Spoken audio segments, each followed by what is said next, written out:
Nah, jadi kalau pasien gagal jantung itu kita dari faktor resiko atau etiologi dulu ya. Ini ada hipertensi atau postpartum kardiomiopati. Nah, bayanginnya gini aja.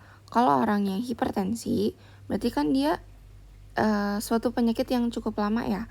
Dia awalnya bergerak dari pembuluh darahnya kaku, terus isi banyak lemak-lemak, sehingga pembuluh darahnya ini gak sebagus orang-orang yang sehat. Dia tuh menuntut jantung untuk bekerja lebih keras. Jadi pada akhirnya orang yang hipertensi itu kerja jantung itu lebih berat aja. Makanya dia bisa pada akhirnya gagal jantung. Kalau misalkan postpartum kardiomyopati, ini tuh kan orang yang habis melahirkan, tiba-tiba ada gagal jantung.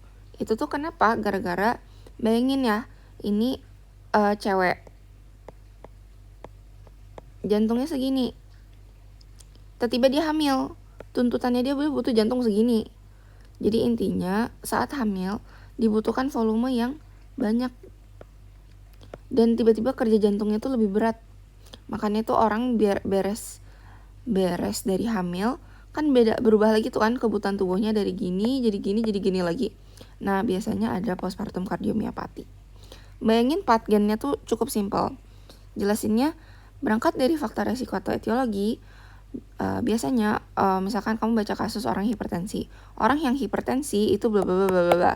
Tapi ternyata orangnya tuh beres melahirkan. Berarti orang yang postpartum kardiomiopati dia gini. Dia tuh pertama akan ada overload volume. Jadi jantung itu punya kapasitas maksimumnya. Tapi orang-orang yang gagal jantung ini biasanya karena dipaksa untuk menerima volume yang lebih banyak. Entah itu dari seluruh tubuh, atau dia mau melanjutkan ke paru-paru. Intinya dia di jantungnya tuh tekanannya tuh terlalu banyak aja. Volumenya terlalu banyak. Nah, kalau misalkan ini misalkan jantungnya volumenya tuh penuh, ini tuh full, otomatis dia bisa lama-lama menekan keluar kan. Ya, jadinya volume yang tinggi ini akan meningkatkan tekanan. Tekanan yang meningkat lama-lama akan mengganggu fungsi jantungnya. Jadi miokardium hilang fungsi gara-gara dia nggak bisa ngemompa gini loh. Dia nggak bisa berfungsi untuk memompa keluar ke seluruh jantung. Nah, ini menyebabkan gangguan kontraktilitas gitu. Dia nggak bisa berkontraksi buat ngeluarin darahnya ke seluruh tubuh, atau ngeluarin darah buat ke paru-paru.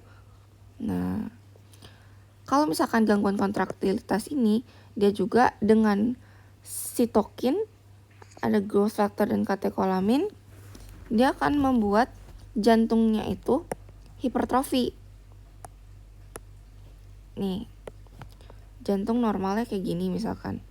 Jantungnya tuh lama-lama hipertrofi, menebal nih dindingnya, si ototnya. Jantung kalau makin hipertrofi, bukannya makin bagus, makin kuat jantungnya, enggak. Dia tuh makin sempit ruangan-ruangannya. Tuh. Jadi kapasitas dia buat menerima volume di sini itu juga nurun. Gitu. Nah, ini hipertrofi ini dibilang remodeling jantung. Nah, lama-lama orang tuh normalnya ejection fraction tuh tinggi ya. Ejection fraction tuh apa sih? Jadi ejection fraction itu seberapa banyak sih darah yang bisa dikeluarin oleh jantung, dikontraksiin oleh jantung ke seluruh tubuh dalam 1 kali mompa gitu. Normalnya ejection fraction yang baik itu 80% tuh bagus. Tapi kalau misalkan udah 60% dia tuh menurun. Nah, di saat orang masih hipertensi terus-terusan, terus volumenya naik, tekanannya naik, miokardiumnya jadi nggak bisa kontraksi, lama-lama dia ada gangguan kontraktilitas, dia ngegede terus-terusan, lama-lama remodelingnya makin parah, ejection fractionnya makin turun. Nah, di saat dia mencapai 40% ejection fraction, ini dibilang gagal jantung. Jadi awalnya dia masih bisa kompensasi nih di sini. Kompensasinya dengan cara hal-hal yang tadi. Tapi di sini dia udah dinamanya dekompensasinya menurun. Jadi dia udah nggak bisa, badannya tuh udah nggak bisa tolerate hal ini lagi. Nah, makanya masuklah ke patfis. Kalau misalkan dia, bayangin nih jantungnya, ya misalkan dia yang kiri dulu. Nah, kiri tuh mau kemana sih jantungnya? Kalau ventricle kiri dia mau ke seluruh tubuh, ya kan? Kalau atrium kiri dia mau ke paru-paru. Nah, sehingga kalau misalkan ada volume yang nyangkut di atrium kiri, dia tuh bakal bisa melebar ke paru-paru. Makanya disebutin congestive pulmonary edema. Nah, nanti dia tuh bakal ngebuat ortopnu, karena bayangin aja ada fluid yang leaking ke dalam paru-paru. Lu nafas susah kan?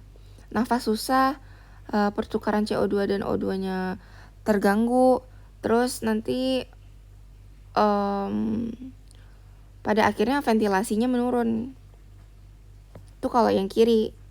Selain yang atrium, yang ventricle juga.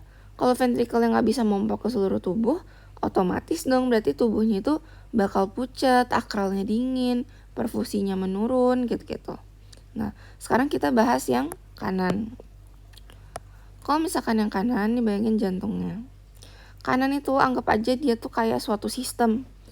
Nah, dia tuh darah dari seluruh tubuh setelah dipompa oleh ventricle kiri kan bakal masuk kan lewat ventricle yang lewat jantung yang kanan. Dia mau masuk lewat atrium nih. Nah, tapi suatu saat karena ruangannya ini sempit, dia tuh darahnya tuh nggak muat semuanya. Jadi darahnya itu nyangkut di atrium yang kanan. Bayangin aja di sini penuh. Dia berarti tumpah-tumpah gitu keluar. Dia tumpahnya bisa ke bawah, bisa ke atas. Kalau ke atas dia bakal ketemu apa nih di sini? Sistem jugular vena. Jadi JVP-nya tuh bisa meningkat karena terdistensi darahnya dari yang sini melebar ke atas. Nah, kalau misalkan di sini juga udah maksimal, darahnya juga bisa melebar ke bawah. Ke bawah ke sini kemana yang paling pertama ketemu? Ke hepar. Kalau misalkan dia ke heparnya nanti lama-lama hepatomegali nih. Terus lama-lama splinnya juga kena hepatosplenomegali. Di sini tuh di hepar erat dengan sistem vena cava kan yang ke sini. Nah, kalau misalkan ini juga terpenuhi dengan darah, maksudnya volumenya di sini terganggu gitu. Dia bisa ngejebabin asitas, hepatomegali, JV meningkat, edema tungkai. Edema tungkainya kenapa? Karena nanti lama-lama dia juga bisa turun lagi tuh ke bawah. Gitu. Tapi kalau edema tungkai juga bisa di kiri karena ini itu mempengaruhi perfusi darah ke ginjal. Kalau ginjalnya kurang darah, dia bakal turun fungsi ginjalnya. Kalau ginjalnya turun fungsi ginjalnya, area sistemnya teraktivasi. Lama-lama ginjalnya rusak, jadi udem di kaki, udem di akral, udem di kaki, intinya gitu. Ya, semoga dapat dipahami. Kita rangkum dikit. Jadi entah dia bisa karena hipertensi, jadi lama-lama fungsi jantungnya menurun secara berkala, atau bisa juga kejadiannya akut, gara-gara dia baru beres melahirkan, jantungnya itu ke overstretch gitu, dan fungsinya hilang. Ini tuh bisa nyebabin overload volume pada tubuh seseorang, dimana volume yang tinggi ini meningkatkan tekanan keluar. Tekanan yang meningkat membuat jantung itu nggak bisa ngemompa, sehingga hilang fungsinya. Nah, lama-lama membuat namanya gangguan kontraktilitas. Dengan bantuan sitokin growth factor dan katekolamin akan lama-lama membuat jantungnya itu hipertrofi. Yang awalnya dindingnya kayak gini misalkan, lama-lama penuh, terisi. Namanya remodeling jantung. Kalau remodeling jantungnya parah banget, misalkan dari bagus dia turun jadi 60, terus lama-lama dia ke 40%, dia udah rusak intinya, udah nggak cukup lah buat tubuhnya. Jadi yang awalnya dia masih bisa kompensasi, udah di tahap yang dekompensasi. Kalau misalkan udah dekompensasi, dekompensasinya menurun, terjadilah mulai gangguan-gangguan gagal jantung. Entah dia bisa ke kiri dulu atau langsung ke kanan, tapi biasanya alurnya dari kiri dulu. Pasti kalau misalkan yang kena ke keduanya, karena ada alurnya.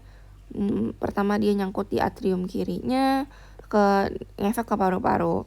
Dia juga bisa nyangkut di ventricle kiri, ngefeknya ke seluruh tubuh. Lama-lama kalau yang kiri udah rusak dua-duanya, ngefek juga yang ke kanan.